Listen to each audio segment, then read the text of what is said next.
देविका को अपने मायके में भी कोई सहारा नहीं मिला था, तो वह वहाँ से दुखी होकर अपनी बेटी के साथ आ गई थी। उसे समझ में नहीं आ रहा था कि वह कहाँ जाए। वह एक मंदिर की सीढ़ियों पर बैठ गई और फूट फूट कर रोते हुए कहने लगी कि हे भगवान, आखिर मैंने ऐसा कौन सा गुनाह किया है जिसकी सज़ा तुम मुझे इस जन्म में दे रहे हो। मैं कहाँ जाऊँ, उसे कुछ समझ में नहीं आ रहा था। तभी देविका ने सोचा कि क्यों ना मैं शहर चली जाऊं, शायद मुझे वहां पर रहने का कोई आसरा और सहारा मिल जाए। लेकिन देविका कभी शहर में नहीं रही थी, इसलिए उसे शहर के बारे में कुछ ज़्यादा पता भी नहीं था। एक डर सा भी था उसके मन में। फिर मैं सोचने लगी कि उसे हिम्मत तो करनी ही पड़ेगी, वरना वह कहाँ जाएगी। घर से बाहर तो उसके लिए कदम कदम पर ही खतरे हैं। यह सोचकर देविका ने अपना छोटा सा कीपैड का फ़ोन निकाला और अपनी सहेली को फ़ोन किया। उसकी सहेली लता अपने विवाह के बाद शहर में अपने पति के साथ रहती थी। उसका पति किसी प्राइवेट कंपनी में जॉब करता था, तो वहीं उसकी सहेली लता किसी प्राइवेट स्कूल में पढ़ाती थी। देविका ने अपनी सहेली लता को फ़ोन कर अपने बारे में सारी बात बता दी। उसकी बात सुनकर उसकी सहेली लता को बहुत दुख हुआ। लता देविका की अच्छी सहेली थी, इसलिए उसे यह तो पता था कि देविका के ससुराल वाले देविका के साथ कैसा व्यवहार करते हैं। लेकिन आज जब देविका के घर छोड़कर आने की बात उसने सुनी तो वह बोली, देखो देविका, जो कुछ तुम्हारे साथ हुआ वह बहुत बुरा है, लेकिन तुम मेरी सहेली हो, इस नाते मैं भी तुम्हारी मदद करना चाहती हूँ।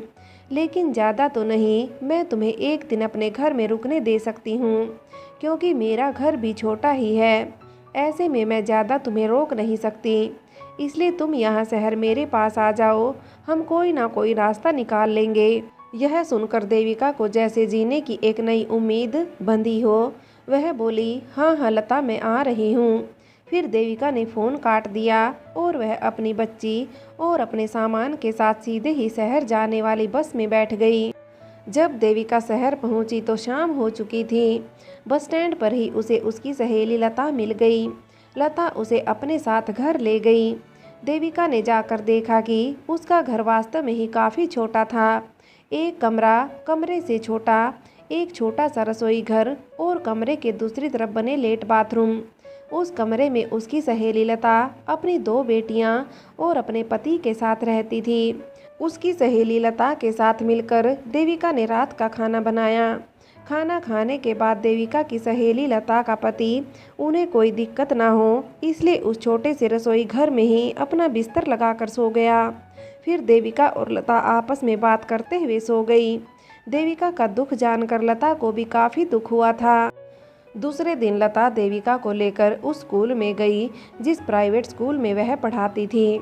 देविका शुरू से ही पढ़ने में अच्छी थी, तो उसके कागजातों को देखकर और हेड मास्टर द्वारा लिए गए इंटरव्यू, इसके साथ ही लता द्वारा की गई सिफारिश के आधार पर देविका को उस स्कूल में एक टीचर की जॉब मिल गई। टीचर की जॉब मिलने से देविका काफ़ी खुश हुई। फिर लता ने उसी कॉलोनी में अपनी जानकारी में एक सस्ता सा कमरा देविका को रहने के लिए किराए पर दिला दिया और देविका ने भी कुछ अपने पास बचा कर रखे रुपयों से और कुछ लता की मदद से घर का बहुत ही ज़रूरी सामान खरीदा। लता ने देविका की हर तरीके से मदद करने की कोशिश की। यह देखकर देविका सोचने लगी कि लता तो उसकी बहन से भी बढ़कर है, जिसने इस मुसीबत में उसकी मदद की, वरना उसके अपनों ने तो उसे मरने के लिए ही छोड़ दिया था। देविका को अब सबसे ज़्यादा चिंता अपनी बेटी की थी। देविका सोचने लगी कि वह अपनी इतनी सी बेटी को छोड़कर स्कूल कैसे जाएगी। लता ने उसकी इस समस्या का समाधान भी बता दिया। लता ने बताया कि यही कॉलोनी में एक बूढ़ी अम्मा है, उसके बेटे बहू तो बाहर काम पर निकल जाते हैं उसके पास अपने बच्चों को छोड़कर। ऐसे में वह बूढ़ी अम्मा कॉलोनी के ही कुछ उन बच्चों को अपने पास रख लेती है जिनके माता पिता दोनों ही काम के सिलसिले में घर से बाहर जाते हैं। वह उनका अच्छे से ध्यान रखती हैं। उस बूढ़ी अम्मा को बच्चों से बहुत लगाव है, जिससे उसका टाइम पास भी हो जाता है और महीने में उसे कुछ रुपए भी मिल जाते हैं, जिससे उसे अपने बेटे बहू पर निर्भर ना रहना पड़े। लता ने बताया कि वह अपनी दोनों बेटियों को भी उसी बूढ़ी अम्मा के पास छोड़कर जाती है। यह जानकर देविका को थोड़ी तसल्ली हुई। देविका ने भी अपनी बेटी को उस बूढ़ी अम्मा के पास छोड़ने का फैसला कर लिया। दूसरे दिन देविका अपनी बेटी को उस बूढ़ी अम्मा के पास छोड़कर लता के साथ स्कूल चली गई। देविका को यहाँ आए हुए 2 दिन हो गए थे। देविका अपने छोटे से किराए के कमरे में खुश थी। कम से कम यहाँ वह चैन की सांस तो ले पा रही थी। यहाँ वह अपनी मर्जी की मालकिन थी। वहीं बूढ़ी अम्मा के पास अपनी बेटी को छोड़ने से उसे अपनी बेटी की ज़्यादा चिंता भी नहीं रहती थी। वह बूढ़ी अम्मा भी उसकी बेटी का अच्छे से ख्याल जो रखती थी। बूढ़ी अम्मा के पास कई सारे बच्चे आते थे, वह भी उसकी बेटी के साथ खेलते रहते थे। अब देविका भगवान से प्रार्थना करने लगी कि हे भगवान, अब सब कुछ ठीक हो जाए। अब उसकी और उसकी बेटी की ज़िंदगी को किसी की बुरी नज़र न लगे। लेकिन उधर 2 दिन बीत जाने पर देविका के मायके वालों ने यह सोचकर कि अब देविका अपने ससुराल में कोई ड्रामा तो नहीं कर रही है, उसके ससुराल वालों को फ़ोन किया। जब उन्होंने देविका के बारे में पूछा तो उसके ससुराल वालों ने बताया कि देविका तो वापस घर आई ही नहीं है। यह जानकर देविका के मायके वाले परेशान हो उठे। जब देविका के ससुराल वालों ने सुना कि देविका ना तो अपने मायके में है और ना लौट कर यहाँ आई है, तो वह भी परेशान हो उठे। उन्हें देविका के जिंदा होने या मरने से मतलब नहीं था, लेकिन वह सोच रहे थे कि देविका ने कुछ उल्टा सीधा कर लिया या कहीं पर अपनी जान दे दी तो उनके लिए मुसीबत खड़ी हो जाएगी। लोग उनके बारे में तरह तरह की उंगली उठाएंगे, उनके खानदान पर एक धब्बा लग जाएगा और अगर कहीं देविका की लाश पुलिस को मिल गई तो उनके लिए मुसीबत पैदा हो जाएगी और देविका अगर जिंदा हुई तो भी उनके लिए मुसीबत ही है। ऐसे में भी लोग देविका के घर से बाहर रहने पर ताने देंगे, उनके ऊपर उंगली उठाएंगे, उनका मजाक बनाएंगे। यह सोचकर देविका के ससुराल वाले और मायके वाले दोनों ही देविका को ढूंढने लग गए। 2 दिनों तक देविका के मायके वालों और ससुराल वालों द्वारा देविका को ढूंढने पर देविका का कोई पता नहीं चला। 2 दिन बाद किसी ने उन्हें खबर दी कि देविका शहर के एक स्कूल में टीचर की प्राइवेट जॉब करती है। यह सुनकर उन लोगों को गुस्सा आ गया और देविका के मायके वाले ससुराल वाले दोनों ही उस स्कूल में पहुंच गए। जब वे लोग देविका के स्कूल पहुंचे, देविका उस समय अपनी क्लास में पढ़ा रही थी। उन लोगों ने स्कूल के हेडमास्टर से ऑफिस में जाकर जब उन्होंने देविका से मिलने के लिए कहा, तब हेडमास्टर ने चपरासी को भेजकर देविका को बुलाने के लिए कहा। तब देविका को चपरासी ने जाकर बताया कि उससे मिलने के लिए कुछ लोग आए हैं। यह सुनकर तो देविका घबरा उठी, क्योंकि उसे समझ आ गया कि ये जरूर या तो अपने मायके वाले हैं या ससुराल वाले या फिर दोनों ही।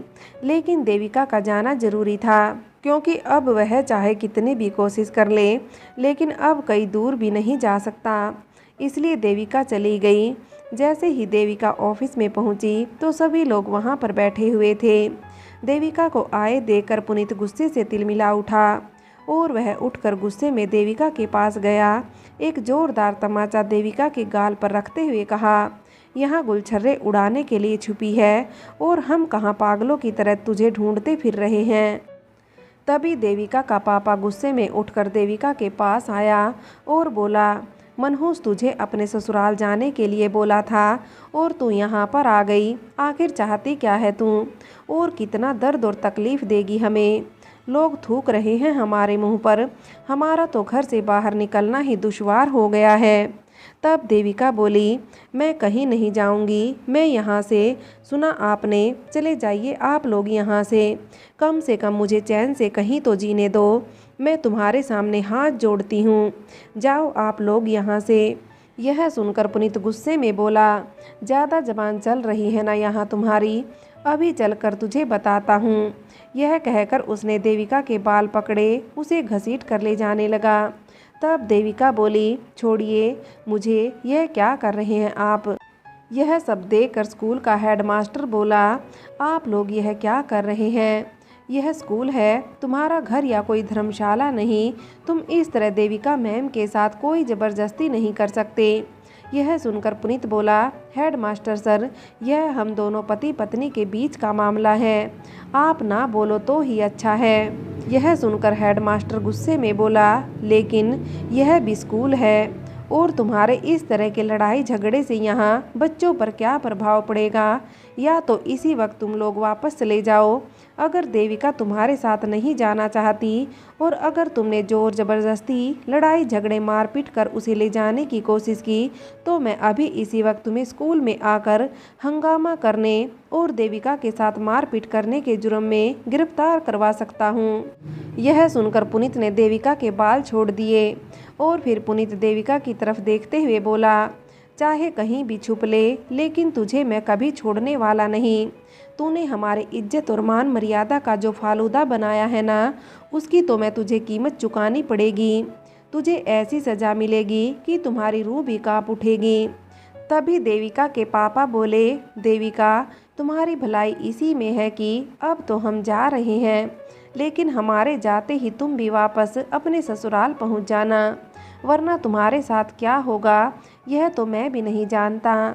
वैसे भी तुम्हारी वजह से हमें बहुत कुछ झेलना पड़ा है। यह कहकर वे लोग गुस्से में वहां से चले गए। उनके जाते ही हेडमास्टर ने देविका से कहा, देविका मैम, यह सब क्या था? यह सुनकर देविका बोली, सर वह। तब हेडमास्टर बोला, देखो देविका मैम, यह स्कूल है और अगर तुम्हारे घर वाले नहीं चाहते कि तुम यहाँ पर जॉब करो तो तुम यहाँ से जा सकती हो। यह सुनकर देविका बोली, नहीं सर, यह नौकरी मेरे लिए बहुत ज़रूरी है। तब हेडमास्टर बोला, देविका मैम, अब मैं तुम्हें जॉब पर नहीं रख सकता। मैं जानता हूँ कि तुम बहुत होनहार हो, लेकिन मैं नहीं चाहता कि रोज़ रोज़ तुम्हारे घर वाले यहाँ आकर इस तरह का नाटक करें। तुम्हें पता है ना, इन सब से स्कूल का माहौल ख़राब होता है, बच्चों पर क्या असर पड़ता है, और मैं नहीं चाहता तुम्हारी वजह से मेरे स्कूल पर कोई भी आँच आए और मेरे स्कूल की इमेज खराब हो। इसलिए माफ़ करना, मैं मजबूर हूँ, ना चाहते हुए भी तुम्हें स्कूल से अभी निकाला जाता है। यह सुनकर देविका हड़बड़ाकर बोली, लेकिन सर, मेरी बात तो सुनिए। तब हेडमास्टर बोला, मुझे माफ़ करना देविका मैम, लेकिन मैं भी मजबूर हूँ। यह सुनकर देविका काफ़ी दुखी हो गई और वह जैसे ही बाहर आई तो देखा ऑफिस के बाहर सारे स्कूल के टीचर इकट्ठा थे। शायद देविका मायके वाले और ससुराल वालों की आवाज़ सुनकर वे लोग आ गए थे। तब लता बोली, देविका, माफ़ करना, अब तो मैं भी कुछ नहीं कर सकती, लेकिन तुम्हारी भलाई इसी में है कि तुम वापस अपने ससुराल लौट जाओ। यह सुनकर देविका बोली, लता, यह तुम कैसी बातें कर रही हो? वह लता बोली, तो और क्या करे देविका, तुम्हारे ससुराल वाले और मायके वाले तुम्हें यहाँ भी चैन से नहीं रहने देंगे। अगर तुम अपनी और अपनी बेटी की भलाई चाहती हो तो वापस लौट जाओ। आखिर कब तक तुम उन लोगों के खिलाफ भागती फिरोगी? तुम जितना उन लोगों से दूर भागने की कोशिश करोगी, आखिर वे लोग तुम्हें ढूंढ ही लेंगे और तुम्हारी ज़िंदगी नरक बना देंगे। अब तो मैं भी कुछ नहीं कर सकती। यह सुनकर देविका उदास हो गई। वह जानती थी कि लता भी मजबूर है, वह क्या कर सकती है। उसके ससुराल वाले और मायके वाले आखिर कब तक उसकी ज़िंदगी यूं ही नरक बनाते रहेंगे। यह सोचते हुए देविका अपने कमरे पर आ गई और अपने कमरे का दरवाज़ा अंदर से बंद कर फूट फूट कर रोते हुए कहने लगी, हे भगवान, आखिर किस जन्म की गुनाहों की सज़ा मुझे मिल रही है? आखिर ये लोग मुझसे चाहते क्या हैं? क्यों नहीं छोड़ देते ये मेरा पीछा? क्यों मुझे यह लोग चैन से जीता हुआ नहीं देखना चाहते? अगर मैं इनके घर पर रहूं तो भी इनकी इज्जत पर आँच आती है। अगर घर के बाहर इनसे दूर रहूं तो भी इनकी इज्जत पर आँच आती है। आखिर मैं करूं तो क्या करूं? कहाँ जाऊं मैं? यह सोच सोच कर देविका बस रोए जा रही थी। तभी अचानक उसके दिमाग में एक आइडिया आया और उसने अपने आंसू पोंछे और उठ खड़ी हुई। फ्रेंड्स, आगे की कहानी के लिए कहानी का अगला भाग देखें।